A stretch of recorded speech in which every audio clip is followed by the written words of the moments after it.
तो जिंदगी में दीन कायम कर ले, अल्लाह की नाजिल करदा किताब कायम कर ले, तो अल्लाह जमीन से अपनी नेमतों को भी निकालेगा और आसमान से अपनी नेमतों की बारिश भी करेगा।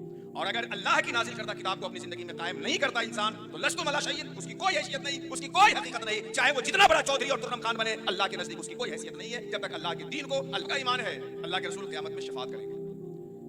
लेकिन जहां रसूलुल्लाह क़यामत में हम उम्मत की शफाअत करेंगे, वहीं हम उम्मत की शिकायत भी करेंगे। उसके गार्जियन, पेरेंट्स, औलाद के वालिदैन जब आएंगे तो वो अपने बच्चों की शिफात भी करते हैं कि हजरत रख लीजिए, माफ कर दीजिए, लेकिन उसके साथ साथ शिकायत भी करते हैं कि बड़ा बदमाश है, मैंने कहा था मदरसा में आने से पहले कि बदमाशी ना करना।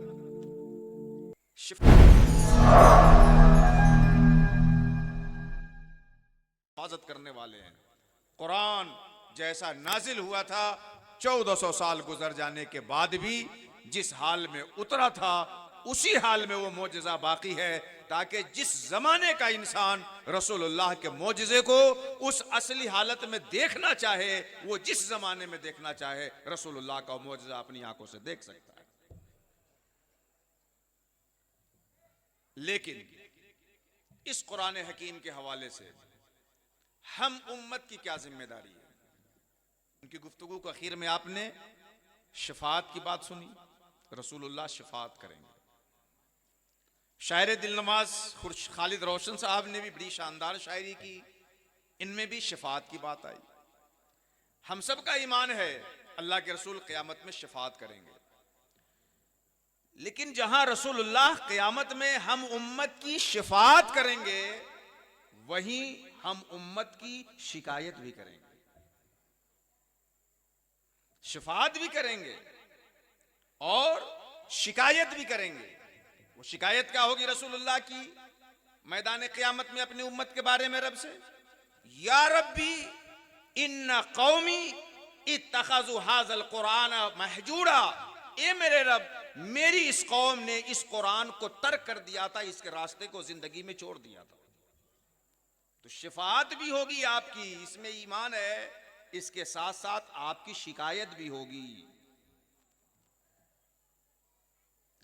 और इस शिफात और शिकायत का जो कॉन्सेप्ट है, इसका जो कॉन्टेक्ट है, इसको आप अगर समझ लें तो दोनों का फलसफा बड़ी आसानी से समझ में आ जाएगा।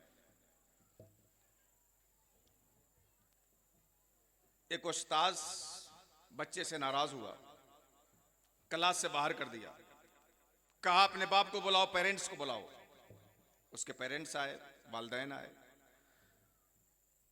उसके गार्जियन, पेरेंट्स, औलाद के वालिदैन जब आएंगे तो वो अपने बच्चों की शिफात भी करते हैं कि हजरत रख लीजिए, माफ कर दीजिए, लेकिन उसके साथ साथ शिकायत भी करते हैं कि बड़ा बदमाश है, मैंने कहा था मदरसा में आने से पहले कि बदमाशी ना करना। शिफात भी होती है और शिकायत भी होती है। ये शिकायत यही बताने के लिए है कि ये है मुजरिम, मगर इसको इस जुर्म के बावजूद माफ कर दिया जाए। और इस जुर्म में शिकायत उसी चीज की जाती है जो सबसे बड़ी जुर्म होती है। तो उम्मत की जो सबसे बड़ी जुर्म है, बड़ा जुर्म है, जिसकी शिकायत करेंगे, वो है कुरान को छोड़ देना। तो नबी शिफात करेंगे और इस शिकायत के साथ कि मेरी उम्मत ने कुरान को छोड़ा है। तो हमारे लिए सबसे जुर्म जो खतरनाक और हिलाकत में डाल देने वाला है, वो कुरान को छोड़ देना है। अब जब इस रवायत को और इस शिकायत और शिफायत को आपने समझ लिया, तो अब मैं जो गुफ्तगू आपसे करना चाहता हूं बड़े इख्तिसार के साथ, वो असल गुफ्तगू आपके सामने रखता हूं।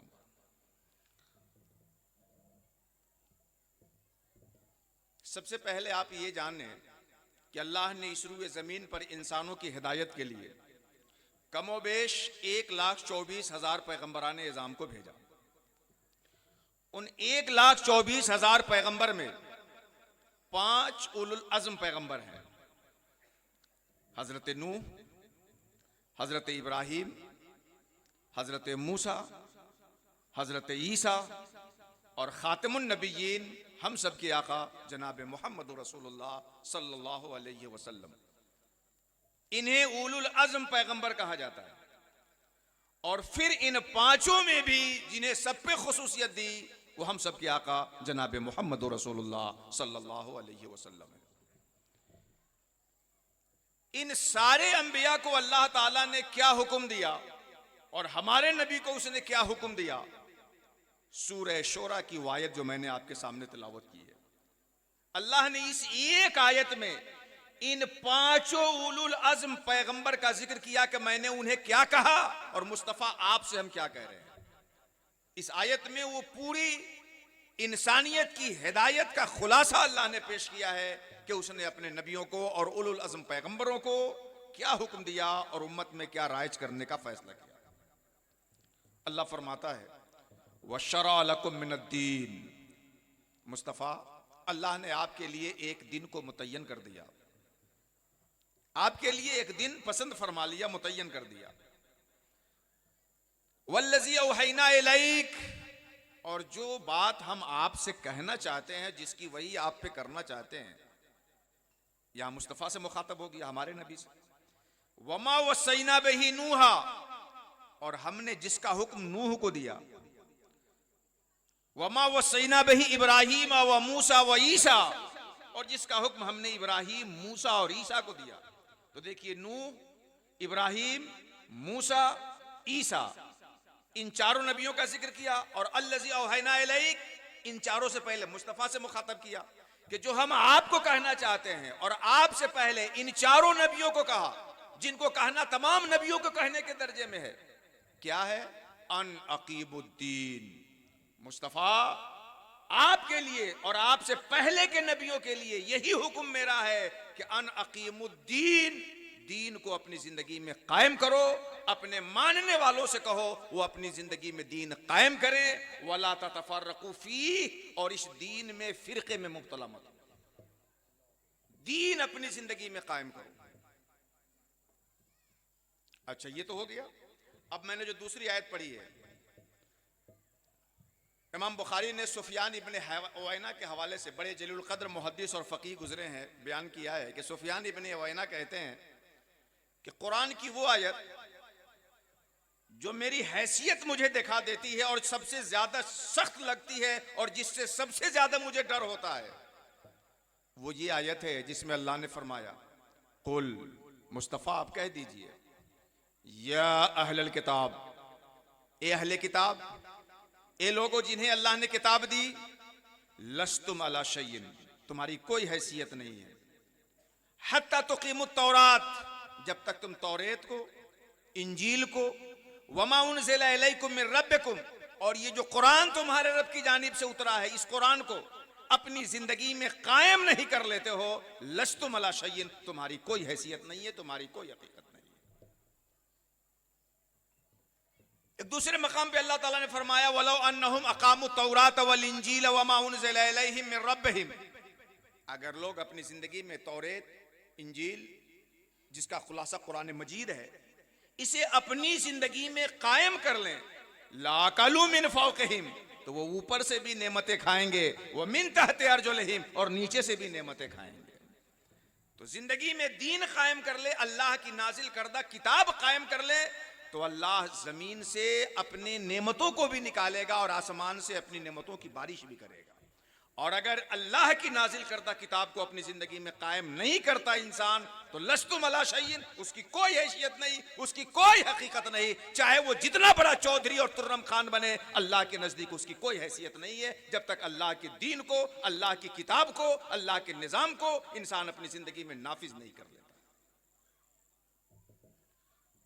अब ये आयतें कि जब तक तुम अल्लाह की किताब अपनी जिंदगी में नाफिज नहीं करते हो, कायम नहीं करते हो, तुम्हारी कोई हैसियत नहीं। एक दूसरी आगे बात बढ़ जाऊं, बुखारी की रवायत है, एक मर्तबा एक यहूदी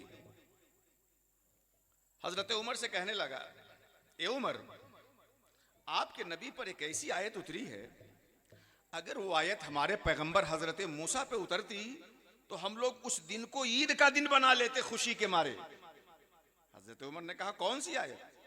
उसने तिलावत की, अल यौम अकमलतु लकुम दीनकुम, आज मैंने आपके लिए दीन को मुकम्मल कर दिया, व अतममतु अलैकुम नेमती, और नेमतें पूरी कर दी, व रदीतु लकुमुल इस्लाम दीना, और तुम्हारे लिए मैंने इस्लाम को बतौर दीन पसंद कर लिया। अल्लाह ने इस दीन इस्लाम के मुकम्मल होने की सनद दी है, अगर ये सनद हमारे नबी के ऊपर उतरी होती तो हम तो उस दिन को ईद का दिन बना लेते। हजरत उमर ने कहा, तुम क्या समझते हो कि हम मुसलमानों को उसकी अहमियत नहीं मालूम, लेकिन हम ईद का दिन बनाएं क्या? अल्लाह ने इस आयत को ईद के दिन नाजिल ही फरमाया।